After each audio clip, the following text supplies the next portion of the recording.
Sudah hampir jam 12 tengah malam. Terdampar di salah satu bagian Sumatera yang aku nggak tahu letak pastinya. Jambi, kota yang aku tuju. Seharusnya hanya sekitar 4 jam lagi untuk sampai. Tapi karena entah di persimpangan mana tadi aku salah belok, jadilah terdampar di sini. Entah di mana ini, kesasar. Makanya setelah tadi sadar kalau sudah melenceng jauh dari jalan yang seharusnya ditempuh, aku lalu mencari tempat untuk bertanya. Kebetulan akhirnya menemukan warung kecil yang menjadi bangunan satu-satunya di tengah pelosok seperti ini. Padahal ketika aku mampir tadi, si pemilik sedang hendak menutup warungnya. Tapi karena sepertinya kasihan melihat aku yang kelihatan lelah dan kebingungan, maka beliau menunda pulang sebentar. Kemudian kami berbincang sekitar 1 jam, yang berujung saran dari si bapak kalau sebaiknya aku mencari tempat beristirahat saja, karena jalur di depan cukup rawan kejahatan. Atas dasar itulah aku bertanya apakah ada hotel atau penginapan di dekat sini. Dia bilang ada, nggak jauh dari warungnya. Saya pulang ya mas, hati-hati kalau nanti lanjut jalan.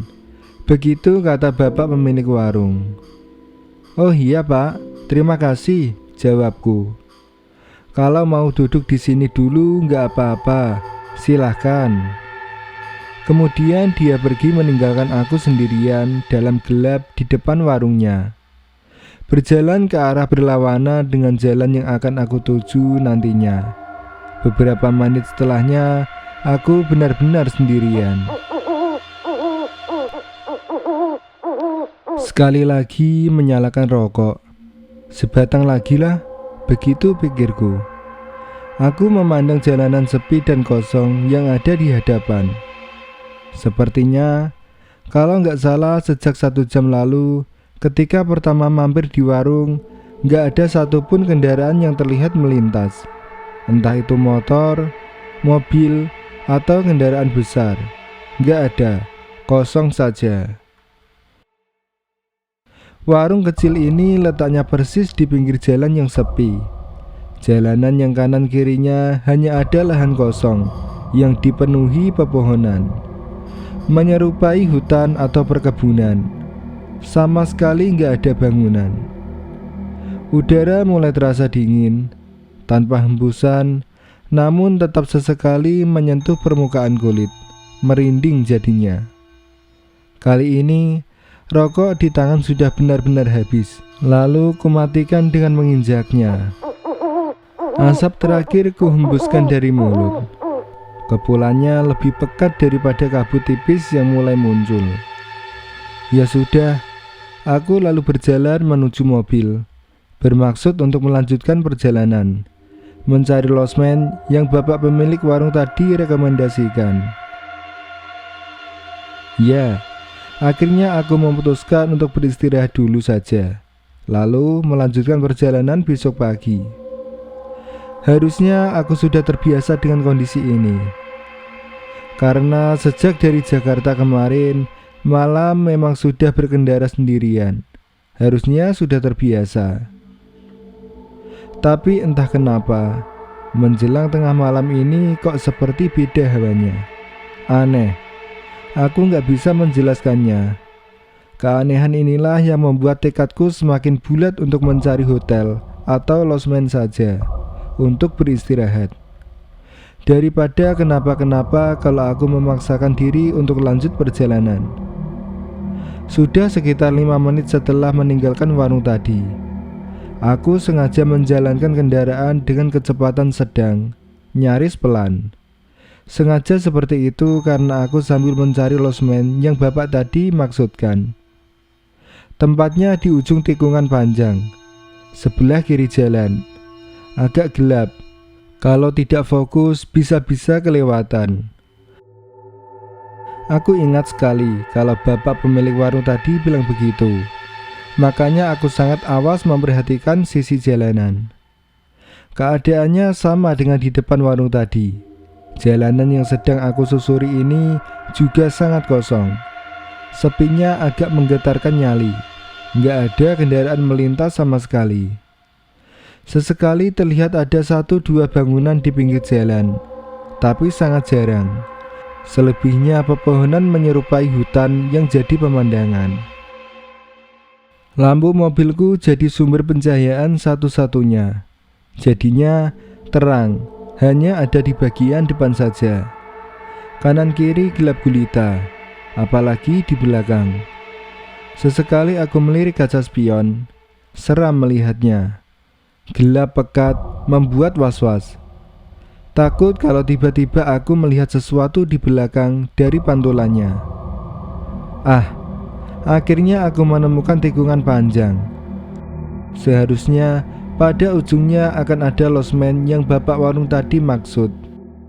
Benar saja, tikungannya cukup panjang dan tajam, nyaris membentuk setengah lingkaran. Sudah cukup pelan, tetapi aku sengaja mengangkat pedal gas sedikit lagi, supaya lebih bisa melihat menembus gelap di pinggir jalan. Mana sih losmennya? Aku menggerutu, karena nggak juga menemukan losmen itu, padahal tikungannya sudah terlewati. Di tengah-tengah pencarian, hujan turun rintik-rintik. Kaca mobil mulai tertutup air. Jarak pandang yang tadinya sudah terhalang gelap jadi semakin pendek saja. Tetapi beberapa belas detik kemudian, aku melihat ada sedikit cahaya lampu di sebelah kiri. Letaknya agak jauh dari jalan. Itu mungkin ya. Lagi-lagi aku bicara sendiri. Benar, ternyata ada bangunan. Beberapa lampu kecil menerangi, membuat aku sudah bisa melihatnya walau belum jelas. Beberapa belas meter kemudian, aku melihat ada jalan kecil berbelok ke kiri. Jalan menuju bangunan yang semestinya itu adalah losmen. Lalu aku berbelok ke jalan itu. Nggak terlalu jauh, mungkin hanya 30 meter kemudian aku sudah bisa melihat cukup jelas. Setelah melewati gerbangnya, aku dapat melihat kalau bangunannya nggak terlalu besar, namun bentuknya melebar. Banyak pintu terlihat di sebelah kanan kiri bangunan utama yang berdiri di tengah. Sepertinya dugaanku benar, ini adalah losmen yang dimaksud.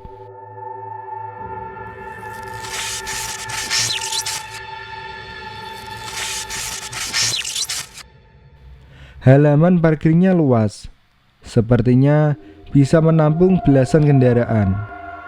Di bagian sebelah kanan, aku bisa melihat ada 2 kendaraan terparkir bersebelahan. Jaraknya masih terlalu jauh. Aku belum mampu melihatnya dengan jelas. Benar dugaanku, ini losmennya. Ada papan lusuh yang ukurannya nggak terlalu besar tergantung di dinding depan, bertuliskan Losmen Melati. Setelah kendaraan sudah terparkir, aku lalu turun menuju lobi yang aku tebak letaknya ada di bangunan paling tengah. Hujan yang tadinya masih gerimis berangsur membesar. Aku jadi berlari kecil. Sambil terus bergerak, aku sempat memperhatikan sekeliling, lalu melihat kalau halaman losmen seperti sudah lama nggak terurus. Nyaris seluruh permukaannya tertutup rumput. Namun tinggi rumputnya nggak beraturan, ada yang pendek dan ada yang tinggi. Pada beberapa bagiannya juga berserakan dedaunan kering. Ditambah guyuran hujan, jadinya semakin nggak indah dipandang. Ruangan cukup besar, dengan lampu penerangan seadanya. Redup membuat aku harus mengernyitkan mata ketika sudah menginjakkan kaki di teras depan lobi. Ya benar, ternyata lobinya memang ruangan yang aku kira sejak tadi. Ada 2 jendela kaca nako memanjang ke bawah yang letaknya di samping pintu tertutup. Dari kaca nako ini aku bisa melihat ke dalam. Di dalam gak ada orang sama sekali. Hanya ada kursi, sofa kulit panjang yang biasa kita lihat di lobi-lobi hotel. Ada meja juga di depan sofa. Setelah puas memperhatikan, aku raih gagang pintu lalu membukanya. Pintu nggak terkunci. Derit suara engsel kayu terdengar memecah sunyi, menandakan kalau daun pintunya cukup berat. Atau bisa jadi bunyi itu timbul karena pintu sudah lama tertutup terus-menerus. Entahlah. Permisi, Pak, Bu. Aku coba memanggil siapa saja yang mungkin sedang berada di ruangan ini. Karena melihat kalau di ruangan ini sama sekali nggak ada orang. Begitu juga di balik meja lobi, kosong. Meja lobi bentuknya menurutku cukup unik. Meja kayu besar, hampir setinggi dada. Bentuknya seperti meja bar yang ujungnya sebelah kanannya melengkung. Pintu masuknya pun unik, menggunakan pintu koboi setinggi pinggang. Ruangan sebesar ini hanya diterangi oleh satu bola lampu yang cahayanya sudah seperti hidup, segan, mati tak mau. Redup jadinya. Tapi walaupun begitu, aku masih bisa melihat sekeliling. Masih bisa melihat ada barang apa saja yang ada di balik meja lobi. Ada lemari kayu besar, berwarna gelap. Ada pintu juga di sebelahnya. Entah pintu menuju kemana. Ini ada orangnya gak sih? Aku menggerutu dalam hati. Ketika sudah beberapa saat lamanya gak juga ada orang yang muncul. Nah, kemudian tiba-tiba aku melihat ada sesuatu di pojok meja, dekat dinding. Di situ aku melihat ada lonceng kecil. Lonceng dengan gagang kayu kecil sebelah pegangannya. Kemudian langsung aku raih lonceng itu, lalu menggoyang-goyangkannya. Ya, aku beranggapan kalau lonceng ini memang untuk memanggil petugas losmen. Dan benar. Beberapa saat kemudian, pintu yang ada di balik meja lobi perlahan terbuka. Dari balik pintu muncul seorang bapak. Dia berkemeja putih lengan panjang, berdasi kupu-kupu. Iya loh, berdasi kupu-kupu. Ini hotel apa sih? Masa sudah tahun 2007 gini masih ada pegawainya yang berpakaian ala petugas hotel zaman dulu? Lucu, aneh menurutku. Bapak ini berpostur agak gembal, dengan kumis tebal menghias wajahnya. Malam Pak, masih ada kamar kosong? Tanyaku. Ada. Bapak ini menjawab singkat sambil tersenyum. Ah, syukurlah. Saya ambil satu Pak. Berapa harganya? 20.000. Hah? 20.000? Serius? Kok murah amat? Beneran 20.000 Pak? Aku bertanya lagi, memastikan. Bapak ini mengangguk sambil terus tersenyum. Ah, ya sudahlah. Mungkin harganya memang segitu. Atau mungkin sedang ada promo. Aku cuma mau cepat-cepat istirahat, tidur. Gak mau pusing memikirkan harga yang kelewat murah ini. Tapi ada yang aneh lagi. Pintu belakang yang tadi dari mana bapak lobi ini muncul masih dalam keadaan setengah terbuka. Karena inilah akhirnya aku bisa melihat ke belakang. Ternyata salah. Yang aku kira itu adalah ruangan lain, ternyata bukan. Bukan ruangan bangunan tertutup, tetapi malah ruang terbuka. Karena banyak pepohonan dan beralaskan rumput, persis seperti halaman depan. Gelap memang, tapi aku masih dapat melihat semuanya dengan bantuan cahaya redup dari lampu lobi. Buset, belakang langsung perkebunan itu, atau hutan, bertanya-tanya dalam hati. Ini, suara bapak lobi membuyarkan lamunanku. Dia menyerahkan anak kunci yang pada gantungan kayunya tertulis nomor 3. Kamarnya di mana Pak? Tanyaku. Bapak itu enggak menjawab, hanya memberi isyarat dengan tangan yang menunjuk ke sebelah kiri lobi. Baiklah, aku mengerti. Terima kasih, Pak. Lalu aku berjalan keluar, menuju ke sebelah kiri. Sebelum masuk kamar, aku terlebih dahulu ke mobil untuk mengambil tas dan beberapa barang. Sementara itu, hujan masih turun, semakin deras.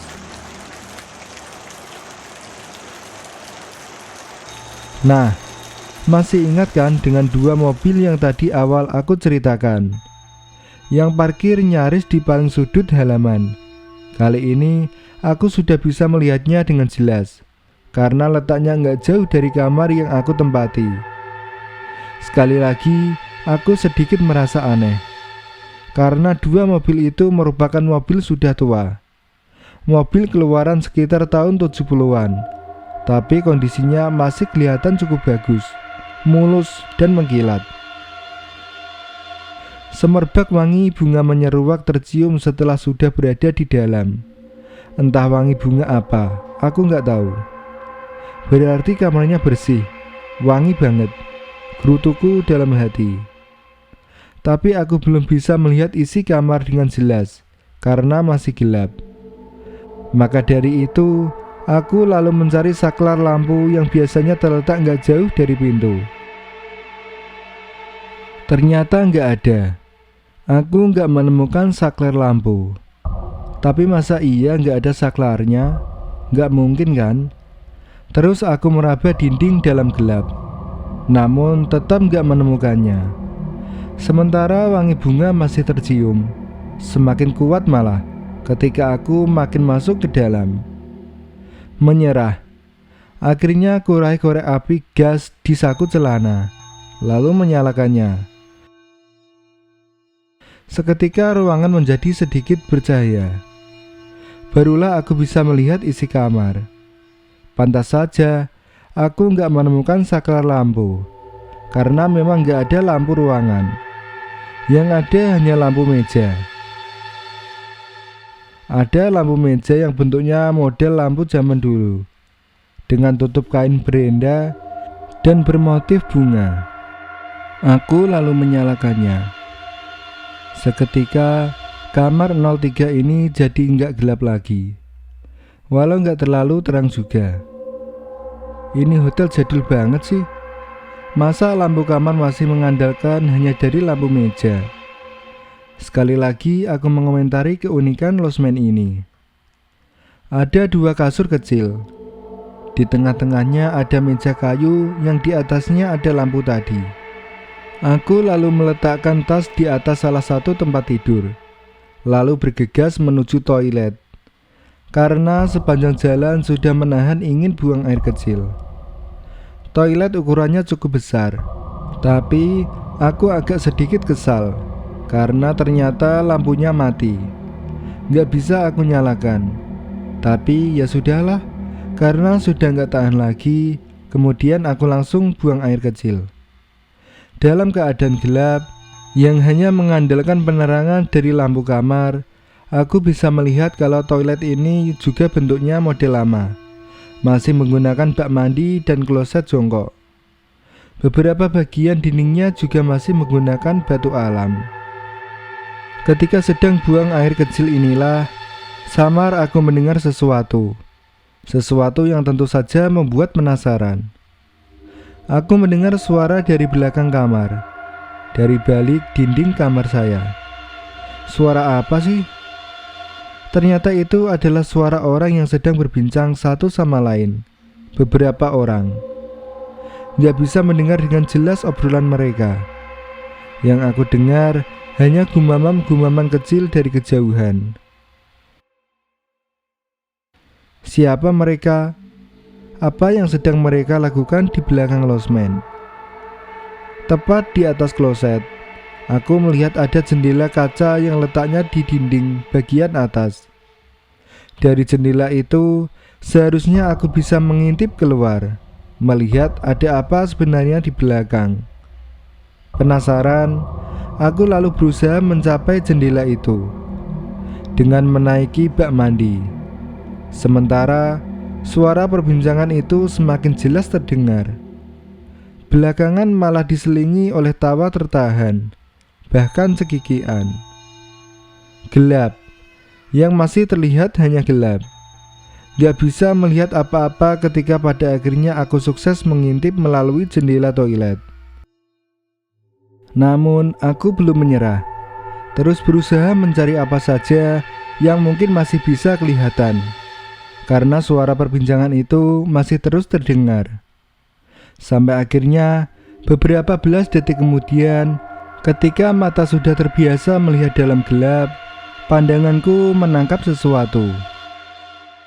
Aku melihat ada 4 orang yang sedang berdiri di bawah rintik hujan, saling berhadapan. Jaraknya hanya beberapa meter saja dari tempat aku mengintip. 2 lelaki dan 2 perempuan. Keempatnya mengenakan pakaian zaman dulu, pakaian model tahun 70-an. Saat inilah aku mulai merasa ada keanehan. Siapa mereka? Sedang apa di belakang losmen? Kenapa berpakaian seperti itu? Banyak pertanyaan di kepala. Kemudian aku menahan nafas ketika tiba-tiba salah satu dari mereka perlahan menolehkan wajahnya ke arahku. Perempuan. Yang menoleh adalah perempuan. Kemudian dia tersenyum. Aku bisa melihatnya walau samar.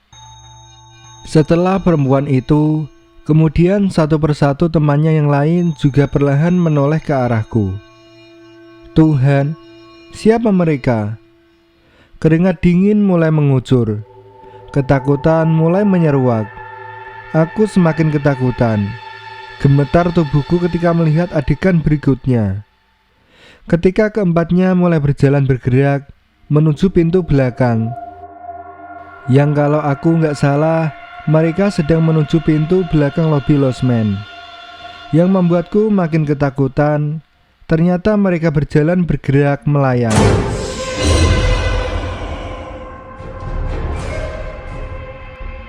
Seperti kakinya nggak menyentuh tanah. Benar, mereka menuju pintu belakang lobi. Pandanganku terus mengikuti sampai mereka nggak terlihat lagi. Aku lalu turun dari bak mandi menuju tempat tidur. Nggak beres losmen ini, ucapku dalam hati. Aku mengemasi lagi barang-barang yang tadi sempat aku keluarkan, berniat untuk pergi meninggalkan losmen. Tapi tiba-tiba aku mendengar ada suara lonceng dari luar kamar. Bunyinya persis seperti lonceng yang ada di meja lobi tadi. Penasaran, aku mendekati jendela, lalu mengintip keluar. Lonceng terdengar lagi dari kejauhan. Di luar aku melihat 4 sosok tadi. Mereka sedang berjalan bergerak melayang dari lobi menuju 2 mobil tua yang parkir gak jauh dari depan kamar. Gemetaran menyaksikan semuanya. Bernafas pun aku gak berani. Lalu mereka masuk ke dalam 2 mobil itu. Kemudian mobil bergerak perlahan menuju pintu gerbang losmen. Beberapa saat setelahnya, 2 mobil antik itu hilang dari pandangan. Entah tertelan gelap malam atau memang menghilang saja. Aku gak tahu, gak mau tahu. Bunyi lonceng terdengar lagi. Seram. Aku lalu mundur menjauh dari jendela. Harus pergi dari sini, gerutuku dalam hati. Kuraih tas dan barang bawaanku lainnya, lalu berlari menuju pintu. Nah, ketika sudah di luar, sekali lagi aku mendengar suara lonceng. Refleks, aku lantas menoleh ke kanan, mencari sumber suara. Dia adalah bapak yang tadi aku temui di lobi. Bapak berkemeja putih lengan panjang dan berdasi kupu-kupu. Dia berdiri diam sambil sesekali membunyikan lonceng. Aku sangat ketakutan. Berlari menuju kendaraan, ingin cepat-cepat pergi meninggalkan losmen ini. Setelah sudah di dalam mobil, aku lalu tancap gas, pergi jauh-jauh. Kenapa aku begitu ketakutan? Kenapa terbirit-birit meninggalkan losmen? karena aku melihat bapak berkemeja berdasi kupu-kupu itu berdiri tanpa kepala.